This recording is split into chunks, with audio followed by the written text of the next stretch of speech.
Welcome to a highly specific guide for extracting genomic DNA from Zareie-Vaux kelp. Step 1. For the love of God, find your kelp. No, there's no kelp here. Nope, there's none here either. No. Are you even in the southern hemisphere? Oh, for fuck. Yes, there we go, but good luck reaching that. Oh, there's plenty of kelp over here, but unfortunately only Canadians are getting past these seals. There we go, finally, plenty of southern bull kelp. Step 2. Collect your kelp! Now this part's easy. All you have to do is get down to the kelp and cut off a square centimetre or two across and let the piece dry out. Step 3. Casually follow the instructions for the QIAGEN DNA Easy Plant Pro DNA Extraction Kit. This should take about 3 days. So the first thing you need to do is organize and label all of your biodisruptor DNA extraction tubes. Then you need to take your kelp tissue samples, break off a piece only a few millimeters across, and grind them to dust using a pestle mortar, and then feed it into the biodisruptor tubes. Now every time you do this, you need to decontaminate all of the equipment you've been using because you don't want any DNA transfer between different samples. Now, as you can see, this process takes quite a long time. The clip you just watched is actually only the preparation of 3 samples, but I usually do a batch of 48. 48 samples usually takes me 3 to 4 hours, depending on how much chit-chat I have in the lab. Given that this step is so time-consuming, I recommend that you actually only load the tissue into the tubes on the first day, and then you come in the next morning and add your DNA extraction buffer and RNase A, and then you can incubate the samples for 24 hours. This will help to preserve your sanity and whatever is left of mine. The screw caps on the biodisruptor tubes are really irritating, but that said, I have to give complete kudos to QIAGEN because I have no idea how else you would design a tube that can withstand so much agitation and shaking. It's quite common for the kelp tissue to expand once it's been hydrated within the buffer. If this happens, just add more buffer. Alright, with that done, you can put the samples in the oven and incubate them at 65 degrees Celsius for 24 hours. And hopefully this gives you an opportunity to sleep and not have nightmares about trying to find kelp. Okay, moving on to day 3, the first thing you're going to need to do is organize all of the various tubes that you're going to be using and label them. I find it weirdly therapeutic. It's a bit like playing with Lego or K'NEX or Light Brights.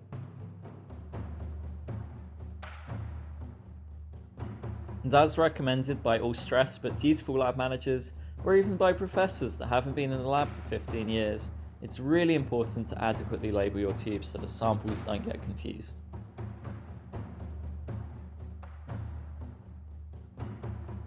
So once the samples have been incubated for 24 hours, you want to add 100 microliters of isopropanol and vortex the samples, making sure that all of the tissue is not collected at the bottom of the tubes.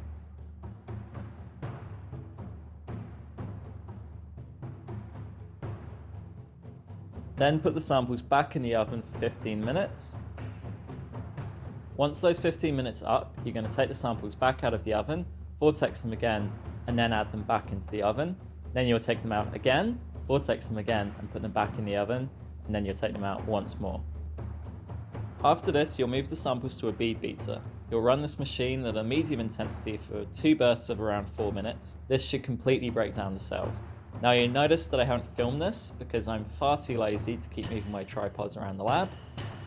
Moving on from the bead beater, we transfer the tubes to a centrifuge and centrifuge them down for around 2 minutes. This will cause the unwanted contents of the cells to accumulate at the bottom of the tubes, and we then transfer the supernatant to new, fresh 1.5 milliliter tubes. As you transfer the supernatant, you really want to make sure you avoid all of the gunk at the bottom of the tubes, because this includes lots of carbohydrates and proteins that will interfere with the quality of your DNA extractions.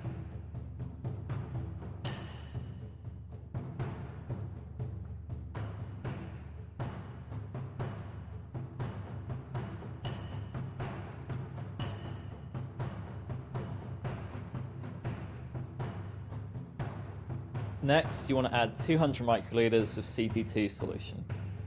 Vortex those tubes and let everything incubate for 5 minutes at room temperature. While you're letting the samples incubate, I strongly recommend shaking buffer APP to make sure that there are no crystals in the solution. After that, you're going to want to centrifuge everything for 1 minute. And then once again, you're going to want to transfer the supernatant to a new fresh 1.5 milliliter tube. This time you need to be careful to avoid the white pellet at the bottom of the tubes, just like when you're avoiding the gunk at the bottom of the biodisruptor tubes. And this step is still pretty time consuming, but it's a lot faster without those screw caps. Now we're going to add 500 microliters of buffer APP. As with pretty much every other step, the samples need to be vortex. I recommend spinning the tubes down to remove any solution from the caps. Now we transfer the samples to the MB spin columns. So you're going to take your lysate, which should be about 600 microliters, and pipette it into the column. Then we centrifuge the columns for 1 minute and discard any flow through. I recommend actually dabbing the top of the collection tubes to remove any solution that might touch the bottom of the filter membrane.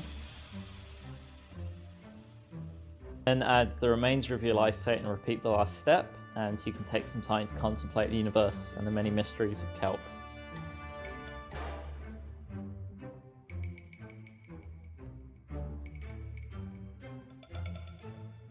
Once the last of your lysate has passed through the column, you can transfer those filter columns to new collection tubes. Now you take your columns and add 650 microliters of buffer AW1. You want to centrifuge those samples for 1 minute and then discard the flow through.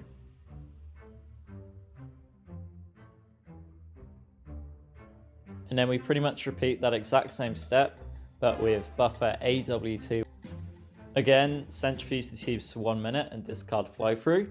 And then we're going to centrifuge the tubes a second time for 2 minutes to completely wash through any remaining buffer. Once this is done, you want to transfer your MB spin columns to fresh new 1.5 milliliter microtubes. And then finally, you're going to take your microtubes sitting with the MB spin columns, and to the center of the column membranes, you're going to add 100 microliters of buffer EB. And you're going to let the samples incubate with the elution buffer sitting on the membranes for 10 minutes. Once the incubation is complete, take the tubes to the MB spin column sitting in them and centrifuge them for 1.5 minutes. And then you should have your extracted DNA sitting at the bottom of your tubes.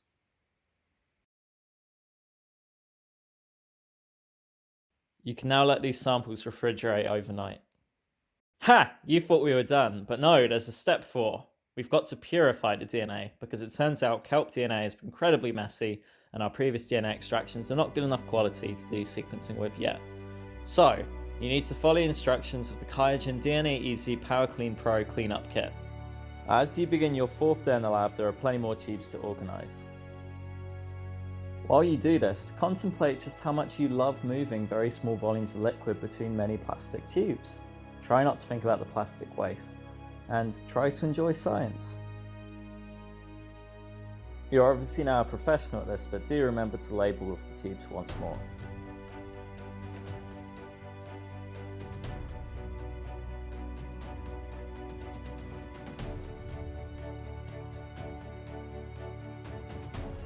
Add 50 microliters of solution CU. Once again, you're going to vortex all of the samples. Then you're going to add 50 microliters of solution IR, and then you'll vortex the samples once more.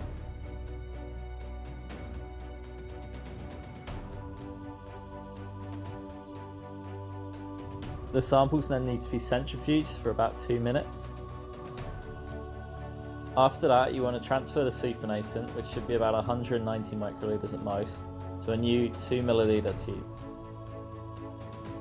As in an earlier step, take care to avoid a white pellet that should have formed at the bottom of the tube.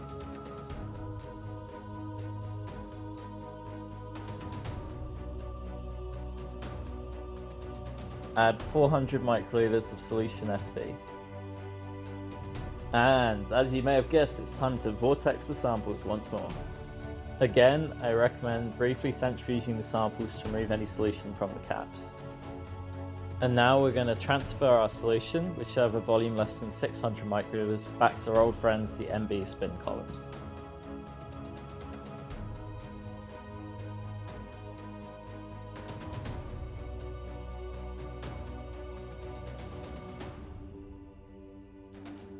Centrifuge the tubes for 1 minute and then discard any flow through.